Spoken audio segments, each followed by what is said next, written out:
rookie mistake. I've been nattering away to myself when I took a photo instead of a video. So I'm back. Oops.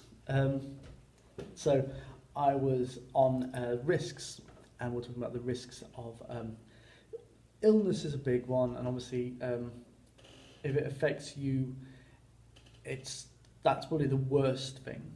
If it's something that's impeding you achieving this project, this business, whatever, that's one that's going to be a major factor, because as you were stating earlier, you are the perfect person for this. You are unique in your skills, your talents, your connections to achieve this. So if you are removed from the picture, the project stops. But I would suggest, if you're taking this seriously and you've gone full time, particularly, personal insurance to cover you would be a very wise move. You don't have the benefit of sick pay and such. So maybe look into that. Maybe I'll do another video on it later. But as for other people in your team being sick, do you have other connections that you can utilize? If your mix engineer goes off ill, do you have a backup?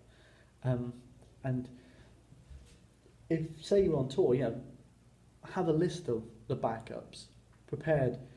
Maybe just drop them a message. Just make sure what they're up to. Are they going to be available if you suddenly need them? That little contingency factors. Hopefully, you'll never have to use them. But if that moment happens and you're like, uh-oh, so-and-so's got a stomach bug, no problem. So we can get this guy in on the train, be here tonight for the gig, bam, and we know he's good, or she. So factor in these things into this project. So the milestone schedule is more of a positive thing for us, and beyond what's written here, think big and long term. What is the long term goal in how is this project going to impact your lifestyle? That's a big one. Is to are you going to be quitting your day job? It's the dream a lot of people think about, and getting out of the rat race, joining another rat race, to be honest. But you'll be getting out of working in a bank or in a supermarket or in a burger restaurant, whatever. Getting out of that and making music your full-time living. It might be to spend more time with the family. It might be to just be your own boss, to work around your own hours.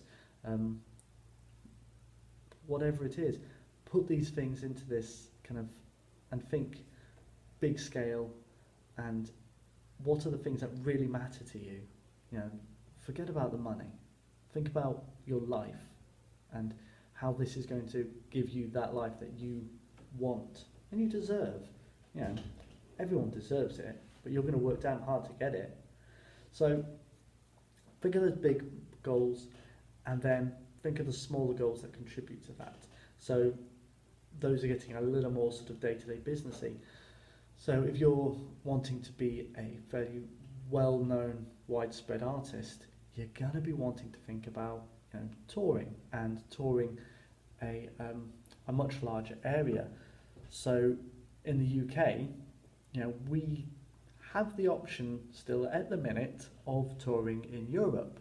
I don't know how long that's going to be really feasible, we'll see.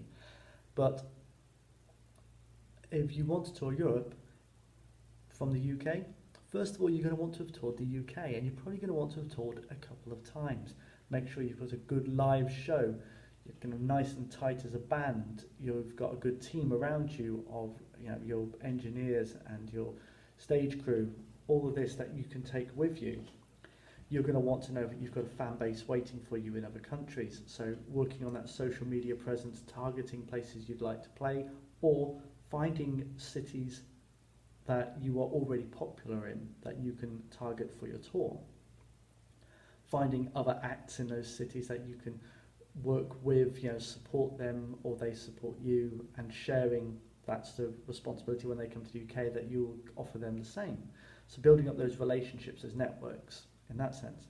So, within that big goal, we can break that down into several smaller goals of the tours in the UK, developing your social media presence in those countries, and each of those then needs some other smaller goals, and we can filter this down into this kind of trajectory. What did I get my words out? Trajectory of goals that you're going to be achieving, and those are several sort of milestones of this. I've kind of stumbled a bit into the future planning here.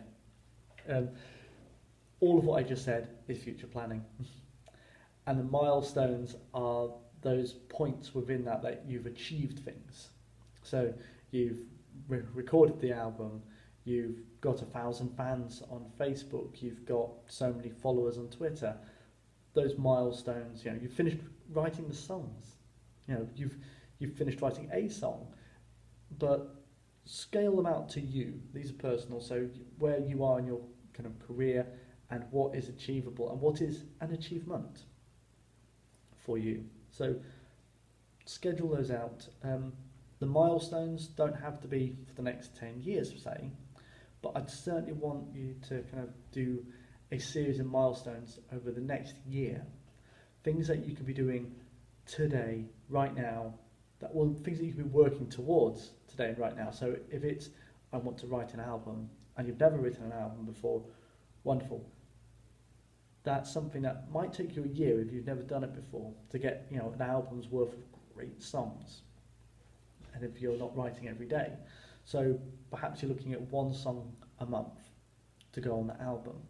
Now it might be that you have to write more than one song a month to get something of that quality. So your goal, and your kind of planning of this would be to write 10 songs a month, and then select the best from that, and that's going to go towards the album. And each month, repeating this process. And if, like me and most other artists, you'll find after the year, those songs that you wrote the year before, you went, oh, they're nowhere near as good. But you might find that the last 4 months of that process, you've written an album's worth of stuff that really kind of works together. And at that point, you can say, I've written an album, and it's an album that reflects the work that I've put in and the skill that I have. So, break down this into milestones and think about the milestones you've achieved before this point as well. You'll be surprised. Just writing that first song, playing that first gig, recording that first artist. All those things are milestones which we kind of take for granted because we're very much forward-facing in these processes. But look back at what you've achieved. Write it up a bit here. Especially, if you were using this to take to a bank for funding or a private financer, showing that you've achieved these things will definitely go a long way to proving you as a legitimacy. And future plans I've kind of already covered by accident. But think about those long-term goals and how you can break them down over the next 1, 3, 5, 10 years. You'll be surprised. I still have my goals written down from when I was at university, and I don't have them with me, unfortunately. Maybe I'll pull them up on another video, but I remember them being very much about helping other artists, helping them achieve their goals and working with them on their creative stuff. And I've not really looked back on it. It's not something I look back and think, oh yeah, I must remember to do that. But it's what I've ended up doing. It's an instinctive feeling, and I'm glad to say, my reactions all those years ago, over 10 years ago now, were right. That's who I am and what I want to do, and it's ended up being what I do. Nice sidestep on the do there, Chandler. So I'm not going to go through the appendices in full, but I will quickly cover a SWOT analysis because I think it's quick and easy, and it's also sometimes easy to get wrong, and it's a little bit wrong in here as well, which I'm going to alter, so you'll never see this. So strengths and weaknesses, opportunities and threats, SWOT, the first letter. Strengths and weaknesses are about you. They're things that you have, your personal attributes and such, your skills, your values, and blah, blah, blah. Opportunities and threats are external to you.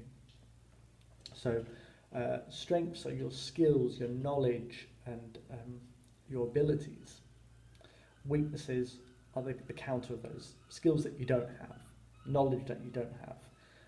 Those things are obviously part of the plan that we can counteract. So if you're making an album, you say, oh, okay, I can write and I can produce tracks, but my mixes are rubbish. That's not a problem.